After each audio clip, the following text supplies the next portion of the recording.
Of course, Trump can drive you crazy. I've figured out what happened with Hormuz. So it's the news of the year or even the century. But on July 13, Trump made the following statement. We are resuming the naval blockade of Iran in the Hormuz Strait.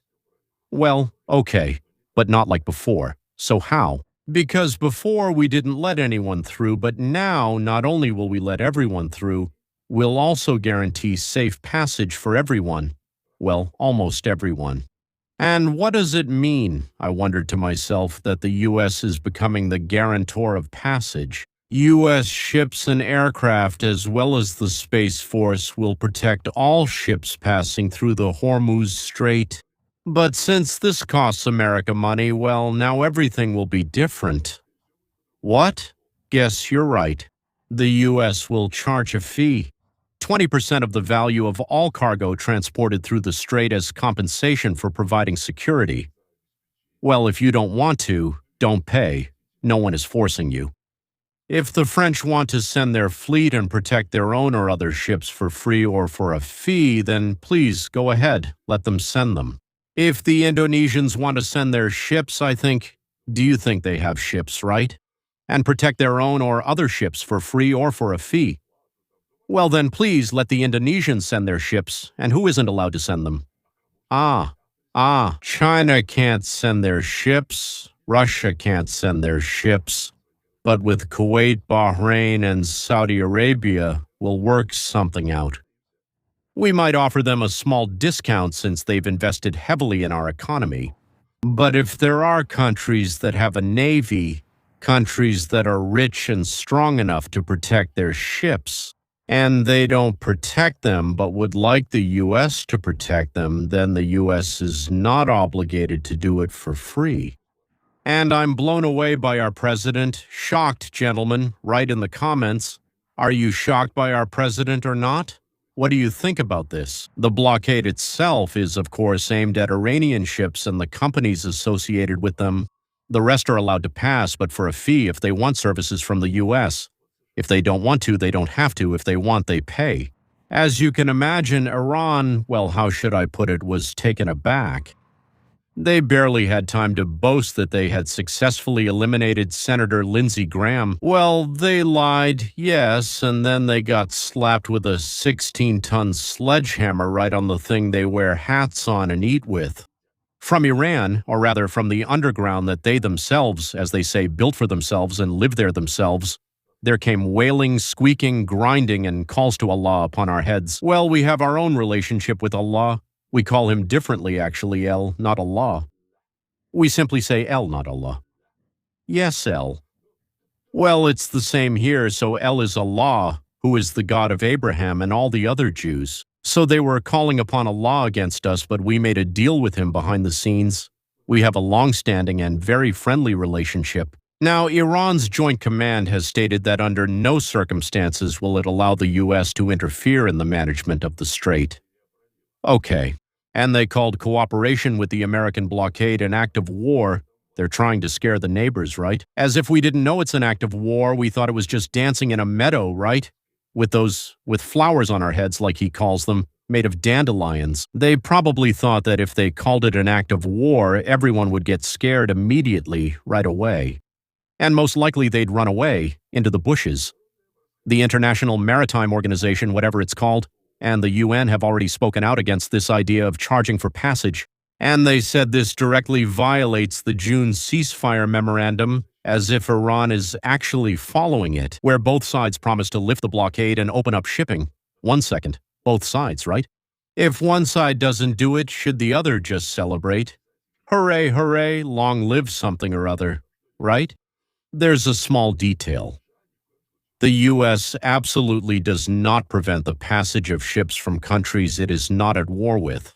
English, Turkish, by the way, Japanese, Australian ships can go wherever they want, as often as they want. If the Iranians start shooting at them, that's their business. The U.S. just won't protect them. Unless, guess what? And if they turn to the U.S. and say, well, protect us, then the fee for protection is 20% of the value of the oil you're transporting. In my opinion, that's quite a fair deal. Everyone should be satisfied. You can negotiate like, I'll give you 12% instead of 20%. Well, and something else, right? But I'll let you transport 10 ships at once. Something like that. No one is forcing anyone. No one comes to anyone with a gun in their hand and puts it to their head. If you want, hire us. If you don't want, don't hire us. At the same time, they say that the goals of the U.S. have changed. The goals of the U.S. have changed. Oh, they've changed. You told us one thing before, and now you're saying something else, right? So the feeling that there were other goals is absolutely correct. And that's the main point. We approach this issue flexibly, so to speak. When did the crisis start? On February 28 with the U.S.-Israeli operation Epic Fury, strikes on Iranian nuclear and military facilities, during which the Supreme Leader Khamenei was killed. So the original goal was military strategic, the nuclear program and changing the balance in the region.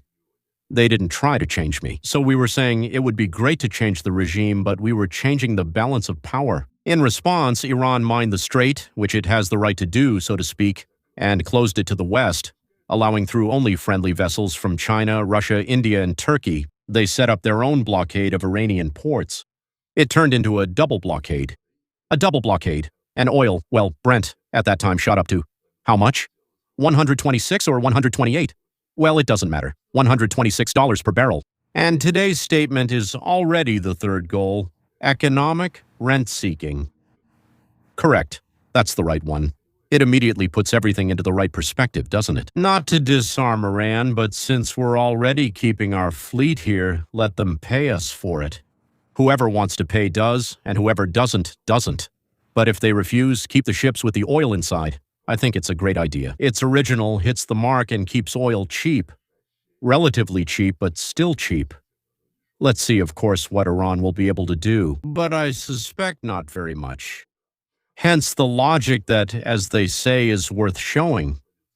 The goal has evolved from eliminating the threat to controlling the Strait, and let them drink themselves to death with that oil over there.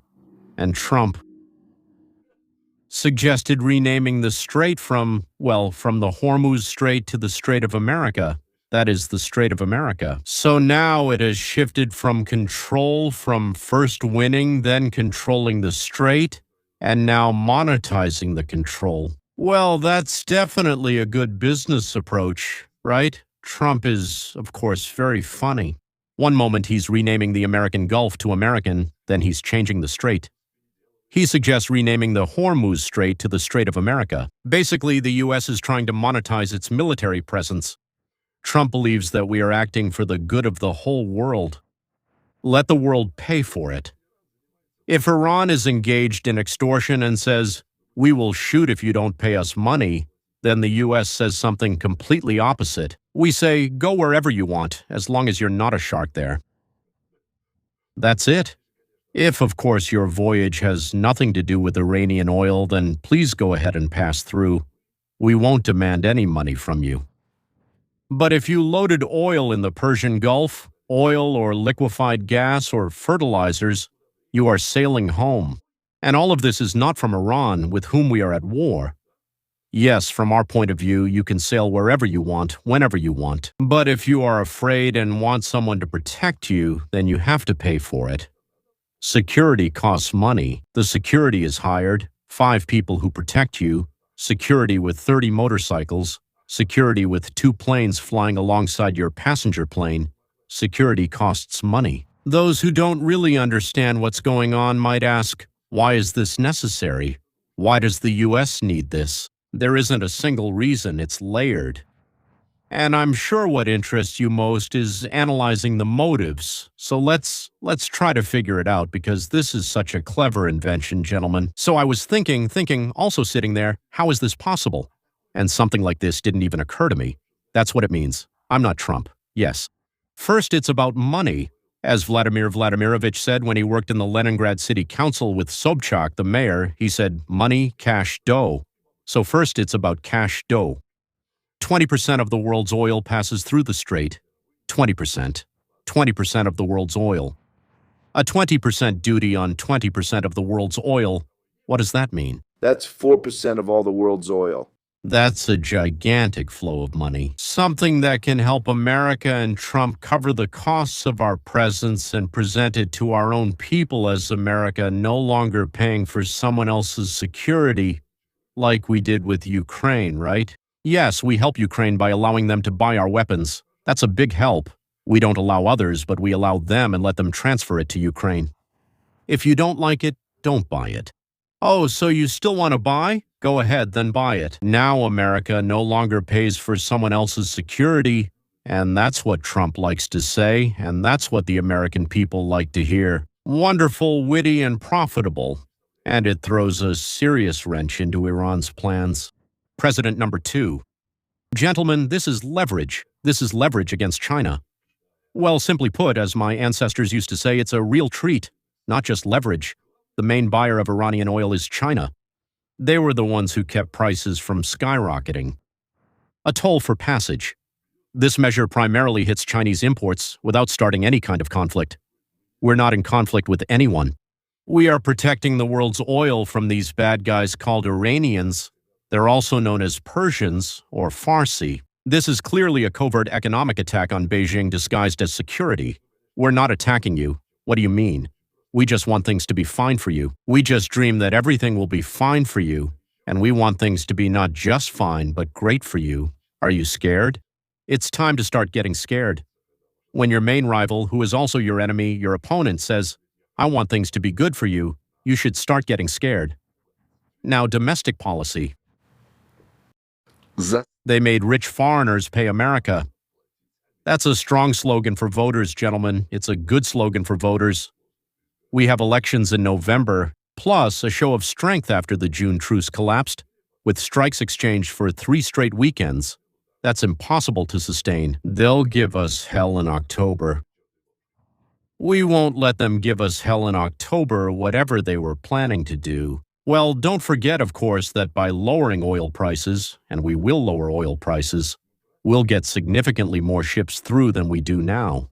What are we lowering prices on? Gasoline. And if we use the money we earn to further lower the price of oil, then the price of gasoline will drop even more.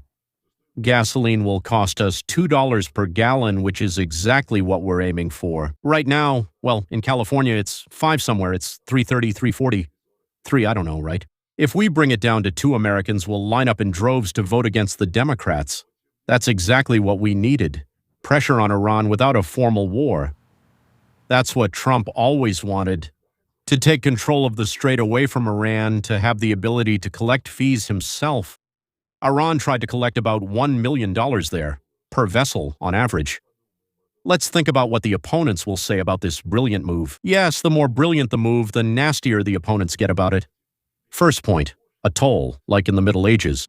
The U.S. charges for passage through an international strait. Usually whoever doesn't own it once did, like with rivers. In Oregon, they came and built various forts. There, where did they build? There, on the Dnipro. There, yes, somewhere. By the way, it's a bright, controversial, debatable idea. Just so you understand, it's complete nonsense. We don't charge money for passage, not at all. We charge money for the service of protecting your passage. For protection from bad guys who are called Iranians. And even further. Actually, Iranians are against this, and inside Iran there are some really bad guys. They're called this, that, and the other. Mullahs, or something like Ayatollahs, or something else. And that's who we protect you from. Second, a war that has turned into a business, that's what they'll say, right? Which also isn't a very smart statement, because as soon as Iran stops threatening to strike the ships passing through the strait, the U.S. will immediately be needed by anyone, because there will be no one to protect you from, and they'll stop paying. And we'll withdraw our ships. Well, after some time, right? Third, who will actually pay? The answer, China and Europe. Gas prices there have already doubled. Europe didn't come to help us. Let them pay. And in the end, through prices. Ordinary people. They say this, including Americans. But this question, or rather this statement, does not take into account that hundreds of ships passing through the strait every month will bring such huge income to the United States of America that it will be enough not only to maintain the ships there, but also to lower the cost of gasoline, as I already said. Since gasoline and oil are cheaper, inflation in the U.S. ends. Well, it ends. At least it goes down. Right, and this is exactly what we expected from our president. This is exactly what we expected from our president, to come up with something that would make inflation go down. Moreover, in the very near future and without any military action, I'm not entirely sure yet that this project will start and work, ladies and gentlemen. Well, simply because a huge number of different changes can happen along the way, but as an idea, it's brilliant. Brilliant. This will immediately solve a lot of problems. And what do we need? We need our president to solve our problems. Our president should be solving our problems. Hail to the chief. So talk Trump.